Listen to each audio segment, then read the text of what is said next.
जहां मौन का साम्राज्य था, वहीं से सृष्टि की शुरुआत हुई।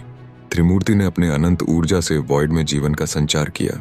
ब्रह्मा ने सृजन के रंगों को बिखेरा, विष्णु ने पालन का प्रेम दर्शाया और शिव ने विनाश के बलिदान से नए जीवन का मार्ग खोला। हर नाड़ी में गूंजती यह लीला ब्रह्मांड की अनंतता को दर्शाती है, जहां शून्य से शुरू होकर सब कुछ प्रकट हुआ। चलो इस अनंतता के सफर की शुरुआत करें। जब कुछ नहीं था, एक गहरा सन्नाटा था। यह सन्नाटा न केवल एक खालीपन था, बल्कि एक जिंदा ऊर्जा भी। अंधकार के बीच शिव का ध्यान एक अनजान शक्ति के रूप में झलकता है। वह शांति में समाहित, लेकिन फिर भी हर जगह मौजूद है। उस असाधारण मौन में सृष्टि का ताप प्रज्वलित होता है और जीवन का जन्म लेने लगता है। जब हम शून्य को देखते हैं, तो यह सिर्फ एक अंक नहीं, बल्कि सृष्टि की आधारभूत परिकल्पना है। यह कुछ नहीं होते हुए भी सब कुछ है। इसके असीमित विस्तार में हर संभावना छिपी हुई है। शून्य का अस्तित्व ही हमें यह याद दिलाता है कि कभी कभी खालीपन में सबसे बड़ी संभावनाएं होती हैं।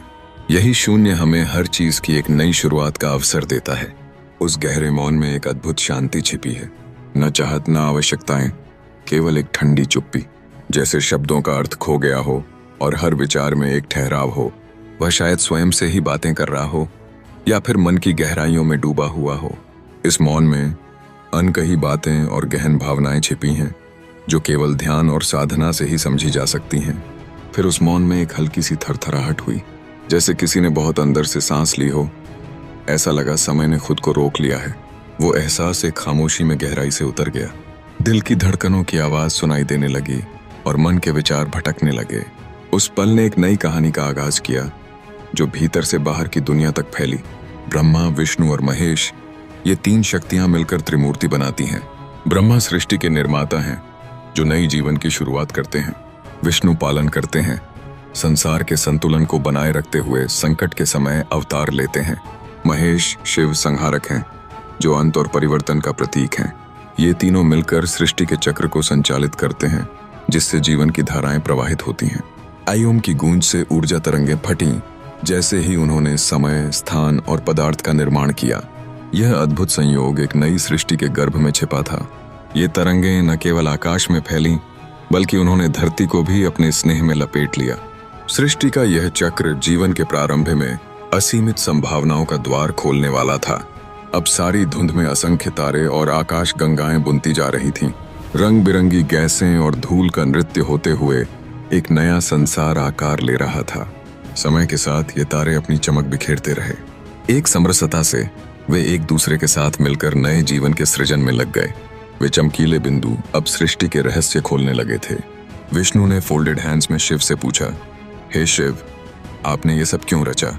शिव ने चुपचाप मुस्कुराते हुए मौन में उत्तर दिया। उनका उत्तर गूंजता था, मैंने कुछ नहीं किया, सब कुछ खुद हो गया। यह मौन समझाता है कि सृष्टि का खेल स्वयं की क्रिया है, जिसमें हर अस्तित्व का एक अनमोल अर्थ और उद्देश्य है। वो मौन जो सब कुछ अपने में समेटे हुए था, अचानक चुरूर कर टूट गया। जैसे ही ये मौन फटा, एक भव्य विस्फोट हुआ। वह विस्फोट, एक बिग बैंग ने ब्रह्मांड को आकार दिया। ग्रह, तारे और परमाणुओं का जाल फैलने लगा। ये जटिलता, सुंदरता और ऊर्जा का एक नया प्रारंभ था, जो हमें आज दिखाई देता है। यह ब्रह्मांड के असीम संभावनाओं की कहानी है। शिव आज भी ध्यान में है, निरंतरता की गहराई में, आसमान की विशालता में। उनका मौन हर कोने में गूंजता है। यह मौन जो सुनाई नहीं देता, लेकिन हर परमाणु के बीच विद्यमान है। जब हम आसमान की ओर देखते हैं, हमें यह अनुभूति होती है कि शिव हमारे चारों ओर हैं। उनकी उपस्थिति अनंतता का प्रतीक है। उनके बिना कुछ भी संपूर्ण नहीं। ये तो बस एक झलक थी ट्रिनिटी के जम की। जल्दी ही आने वाली है अनंत पुराण, एक ऐसी कहानी जो कभी लिखी नहीं गई, जिसमें इन शिव से शून्य, विष्णु से चेतना और ब्रह्मा से सृष्टि तक सब कुछ विस्तार से बताया गया है। अगर आपको ये कहानी रोचक लगी हो तो लाइक करें, शेयर करें और चैनल को सब्सक्राइब करना न भूलें।